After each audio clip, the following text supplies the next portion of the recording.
from the air age, through the missile age, and into the age of space. Our space age heritage of knowledge is older than a decade, older than a century, older than a millennium. Our scientific knowledge has evolved through the ages concurrently with the minds of men. Our capacity to learn has expanded in the process. The challenging idea of exploring beyond our planetary boundaries is as old as history, probably as old as humanity itself. Concepts of the universe have changed, just as our knowledge of the Earth itself has changed. Compress the entire history of the Earth into 1 year. On this timescale, 8 months of the year would be devoid of life.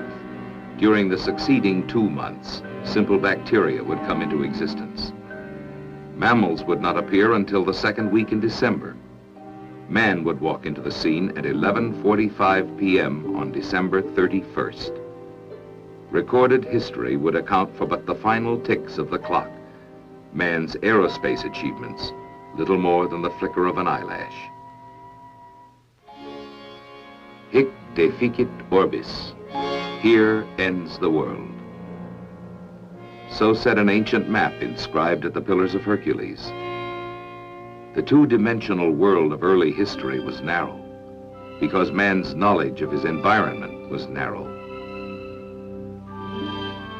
Ptolemy, for 1,000 years considered to be the greatest authority on astronomy, placed the Earth at the center of the universe.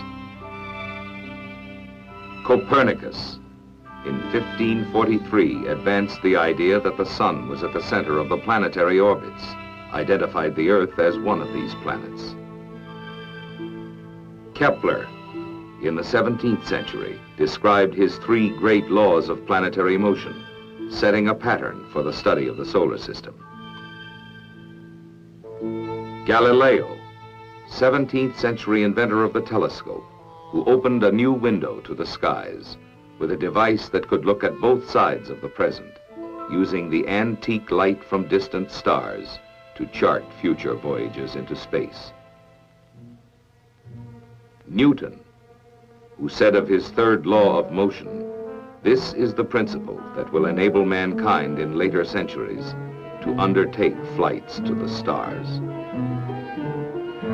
Montgolfier, 2 brothers, sons of a papermaker from the little French town of Annonay, in 1783 achieved by balloon what the Wright brothers, the bicycle makers from Dayton, Ohio, did in 1903 in a strange new device called an aeroplane.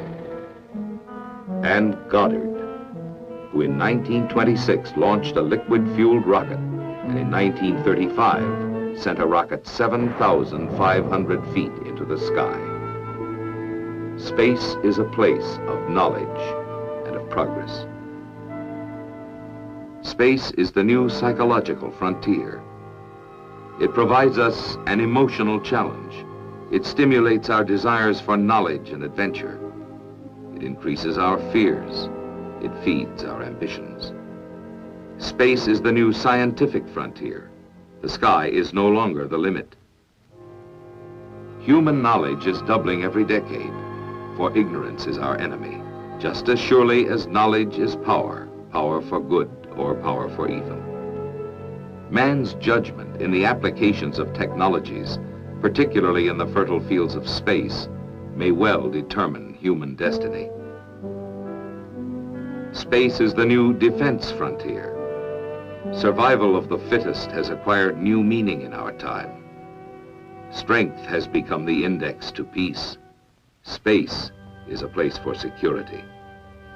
Space begins just 50 miles away. How far it extends, no one can tell. We do not aspire to conquer space. We seek rather to understand it, to become proficient in space to the degree that we have adapted to the seas and to the air. Space is not really remote.